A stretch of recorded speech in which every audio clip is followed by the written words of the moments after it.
Hey, what's going on, everybody, and welcome to Hack My Growth. Today, we're going to be talking about inbound marketing and really the concept as a whole. Since 2013, inbound marketing has really seen a rise, and it encompasses a number of different digital marketing tactics like SEO, content marketing, social media marketing. And the goal behind inbound marketing, which is also referred to as pull marketing, is to influence people to build that relationship so that they start to take interest in your brand and then take actions like downloading a white paper or interacting with your business saying, hey, I want to learn more. So instead of jumping in front of somebody and interrupting them with an advertisement, inbound marketing is all about driving them back to your brand. And it kind of follows this funnel that we have over here on the whiteboard: attract, convert, close, and delight. But today we're going to be talking about some of the common misconceptions when it comes to inbound marketing. And a lot of times I'm speaking with business owners that want to get started building their brand online. Maybe they've had a website or they've done some search engine optimization, but they really haven't gained any traction and they're wanting to see results. Many of them need to see results immediately. And they think, if I get behind this inbound thing, I do some SEO and some content marketing, wham, I'm going to have tons of visits and tons of interactions, because we see all those videos, how to rank overnight for 1 billion visitors, all right? And you watch these videos and you see these people kind of getting these magical results really quickly, and you assume that that's just the way it should be for everybody. But the reality is that's not really how it works.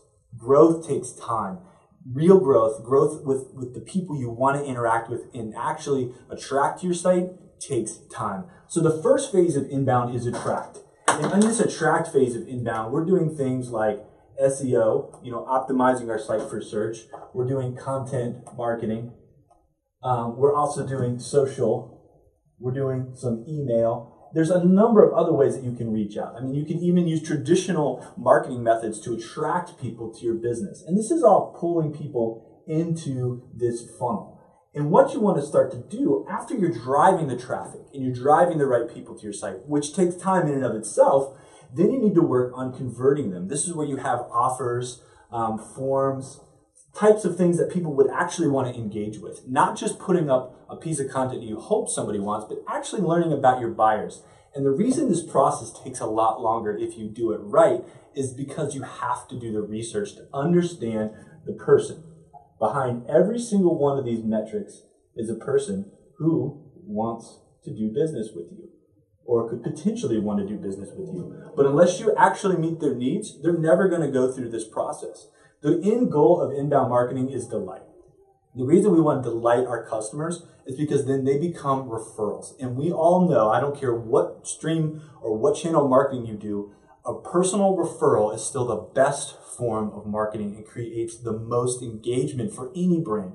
If you can get your users and your customer base to be pumped about who you are, they're going to feed more people into the top of your funnel who are ready to buy than any other marketing tactics. So these will actually funnel people in, but as you notice, the funnel gets smaller as it goes down. It's because people fall off. And maybe somebody just wants to read your content, but they really don't want to buy your product. You're just adding content value to their lives. Or maybe somebody kind of gets in this middle stage and realizes, hey, this isn't really for me. I'm thinking I'm going to head this direction. So the funnel goes, narrower as it hits the bottom. But if you can start to really engage your customer base, it actually makes the top even bigger because now you're filling it with more people. But the best part is you're filling it with people who actually want to do business with you. So growth takes time. When you start doing this stuff, a lot of people expect to see this giant spike in traffic. And sometimes you do see that. Sometimes, you start to get a social presence and it just takes off. But most of the time, you start to see this slow and steady growth. Now, in Google Analytics, it actually looks more like this. And that's because, you have like days and weeks. But what you want to see is this trend line upward. And really about that first year or so, you're going to really see, traffic grow minimally. Maybe you see a big spike, but it's really going to start to kind of plateau. What happens is about the 6-month mark, people start to quit. And they start to give in and they start to say, you know what, this is too hard. This content marketing thing's too hard. This building links is too hard. I'm going to quit. If you do that, what happens is you end up plateauing and oftentimes trailing back downward. So now all of that effort you put in for that entire 6 months or a year actually goes to waste because you got frustrated and you didn't have enough of the guts to push through the pain of growth. What happens is if you continue to put in the effort it actually starts to grow exponentially over time and compounds on itself. And that's where you see growth start to skyrocket. But honestly, it doesn't usually happen until midway through that second year mark, depending on your industry. Now, this is a very broad example.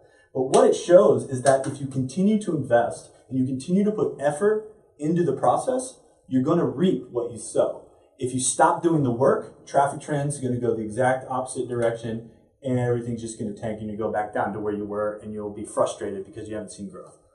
When I started actually doing full funnel inbound marketing for my business, it took me 12 months to really see that needle start to move. Now, I was getting leads, there was things I was doing to generate business, but I really wasn't seeing the full return on investment for inbound. Now, I was blogging 3 times a week. I was active on social media. I was also having to fulfill client services. I had a lot of stuff going on, and I had every excuse to say, this is too hard, I'm not going to do it. But what I'm seeing now is pieces of content that I wrote, 1 year ago, 2 years ago, evergreen pieces of content that are still relevant today are now once again delivering more targeted people to the top of my funnel. So when it comes to inbound marketing, quick fixes aren't the answer. Inbound is a long-term strategy and growth is a long-term game. So when you're starting a strategy, set yourself up for success by having the right expectations, and don't expect yourself just to see results because you're blogging now. Do the work, be consistent, and in time you'll see the results and the benefit of that work. Hope you guys learned something from this episode, and until next time, happy marketing.